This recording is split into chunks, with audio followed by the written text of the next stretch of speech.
Hi, this is Tom from the Blue Dot, and today we're going to review the LG Ally. This is an older Verizon phone. It runs Android 2.2, and this phone is what I consider a much better phone than the Android 1 or 2. It looks a lot more attractive upon looking at it. It has a nice little chrome finish on the edges. It has more curved edges to it as opposed to drastic corners. And it just genuinely looks nice. It's a little lighter too, but it doesn't feel as tough as the Android 1 would, specifically the back. The Droid 1 and 2 have kind of a metal backing to it. This has more of a plastic back to it. It still feels it can take a bit of a beating, but I wouldn't drop it on its back first. So let's take a look at the phone itself. Up top we have the speaker. Here we have physical options buttons. We have the phone button, the home button, options, hang up and power button, search, and back, which are touchscreen. On the left we have the volume rocker and the micro USB charge port. On the back we have the camera and the flash. On the right side of the phone we have the camera button, the micro SD card slot, and I forgot to mention down here is the microphone. Alright, one thing you typically don't see in a lot of Androids now is a physical call button and a physical hang up button. You don't really see that all too much anymore, or at all. Another thing I forgot to mention actually is it has a physical keyboard, which is why I was comparing this to the Droid 1 and Droid 2, is because those phones, the Droid line specifically, from Motorola, typically have keyboards.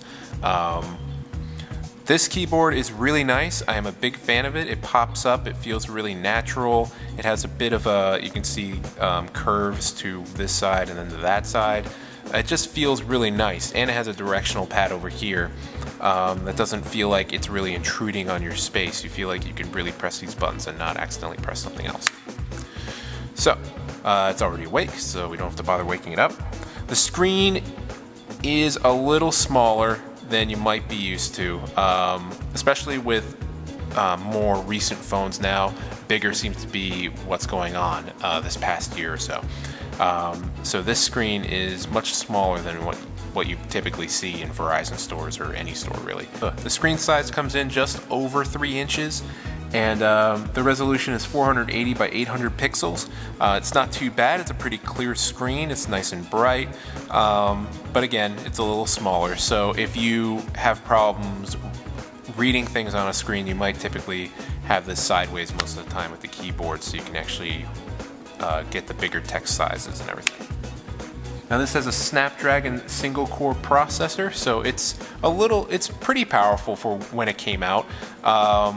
And it works great. You won't get any of the newer operating systems with Android on this, but it'll run all the apps that this came out with and apps a couple years afterwards just fine. Alright, so let's check out the camera. This is an earlier Android device, so it's going to have a physical camera, or physical button for a camera. I'm going to hold that down, and I'll turn it on. And it's a pretty decent picture. I don't have an SD card in, so I can't take a picture right now.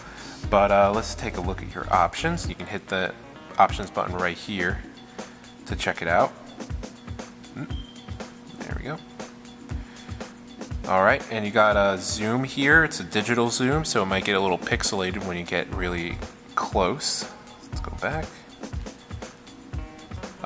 You have brightness, you have the flash, what kind of picture it is. This is auto or macro, so if you're trying to shoot something really up close, you might want to go to macro. And in here we have a lot more options. Now this is a 3 megapixel camera, and that's not too bad for a phone that came out that many years ago, and it's pretty good resolution. You'll get pretty decent pictures out of this phone. Let's check out the video camera. Just flip that down. And the screen looks about the same. You'll get the same options over there on the left, and here you can get resolution, scene mode, white balance. Now, as for the camera, taking pictures was pretty decent. The video, Not so much. This is not an HD device. It's not even standard. Standard definition is what like the old TVs are, like the more square TVs. That resolution is 720 by 480. This records at 640 by 480. Not bad. It's okay for the web, okay for YouTube. I would not record and use the recordings from this to put on the TV or use it for an important event. I would stick to a regular camera for that. But I would say that even for the phones with HD recording, I would not use a phone for an important event. But anyway, yeah, taking pictures is just fine on this device. So let's check out the stock keyboard. We're gonna go to text messaging. Gonna make a new message, compose it. Now, stock keyboard isn't anything to write home about. It's pretty stock, actually. They didn't really do much to it, but why would they? Because you wouldn't be using this at all, or at least not that much if you got the LG Ally. You got the LG Ally for this. I mean, you got it for the physical keyboard. Why else would you have it? So yeah, the physical keyboard works great. It reacts really well. It feels really natural. I just really like that all the pieces are a stronger plastic. It's just way more comfortable than the Droid 1 or Droid 2 keyboards. Now, as for internal storage, this doesn't really have all that much.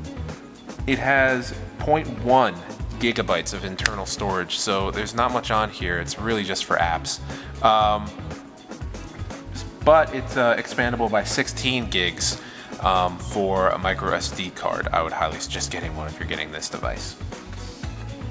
Now, this may look like an older Android device, but like every Android device out there, it comes with most of the bells and whistles that you'll see on every other Android device. It has GPS, it has a free navigator, it has Google Search, it has Gmail, it has Google Maps, all of that great stuff, and it works just fine the way it is. Battery life is actually pretty decent for it too, running at about 8 hours of constant talk time, and it'll probably run you a couple of days in standby.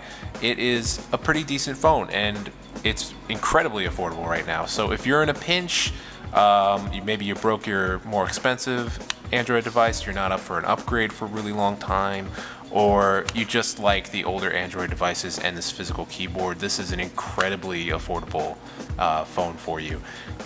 If you have any questions, just write below. I'll be happy to answer them. My name is Tom for the Blue Dot. Thanks for watching.